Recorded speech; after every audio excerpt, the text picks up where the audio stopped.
ऐतिहासिक, सांस्कृतिक, भौगोलिक आणि शैक्षणिक दृष्ट्या समृद्ध असलेल्या आपल्या पुणे जिल्ह्यामध्ये बजाज पुणे ग्रँड टूर 2026 ही आंतरराष्ट्रीय दर्जाची सायकल स्पर्धा पार पडत आहे।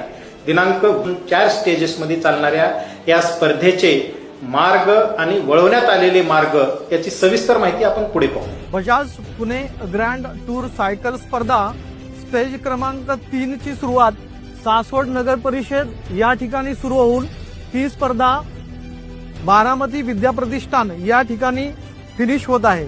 या स्पर्धेचा रूट हा लाल कलर मध्ये दाखवण्यात आलेला आहे। सासवड नगर परिषद या ठिकाणाहून सदरची स्पर्धा सुरू होत असून पानवडी मार्गे परिंचे वरून ती वाल्ल्यातून निरामधून मुर्टी मार्गे मोरगाववरून सदरची स्पर्धा कराठी करावागज मार्गे ती लिमटेक बारामती येथे येईल। बारामतीवरून वंजारवाडी मार्गे विद्या प्रतिष्ठान बारामती या ठिकाणी ती फिनिश होईल।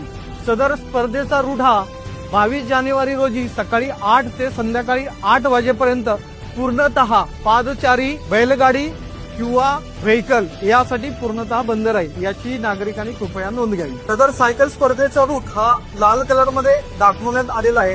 हा रूट पूर्णतः नागरिकांना वाहतुकीसाठी बंद असल्याने या रूट व्यतिरिक्त नागरिकांची गैरसोय होऊ नये म्हणून रिंग रोड तयार करण्यात आलेला आहे। या रिंग रोडची माहिती आपल्याला मी देतो। पुणे सिटी मधून येणारी वाहतूक ही एक्सप्रेस मार्गे चालू राहील। त्याचबरोबर ओल्ड पुणे सातारा रूट हा काकरज मार्गे चालू राहील।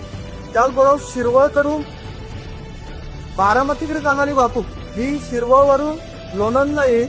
लोणंदवरून तरडगाव मार्गे फलटणला जाईल आणि फलटणवरून काटेवाडी मार्गे बारामतीमध्ये येईल। काटेवाडीवरून भिगवणला भवानीनगर मार्गे जाता येईल। भिगवणवरून पुणे सोलापूर हायवेने आपल्याला पुणे सिटी मध्ये जाता येईल। पुणे सिटी मधून आपल्याला मांतरवाडी फाटा मार्गे खडी मशीन चौक आणि कात्रज चौकात जाऊन पुन्हा पुणे मुंबई हायवेला जाता येईल किंवा एक्सप्रेस हायवेला जाता येईल। पुणे जिल्ह्यात पार पडणाऱ्या या स्पर्धेसाठी सर्व नागरिकांना आवाहन करण्यात येते की त्यांनी आवश्यक ते सहकार्य करावं।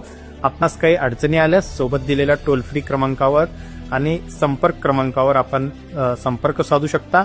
आपले काही सुझाव आणि सूचना असल्यास ते आम्हाला सोशल मीडियावर सुद्धा आमच्या शेअर करू शकता। धन्यवाद।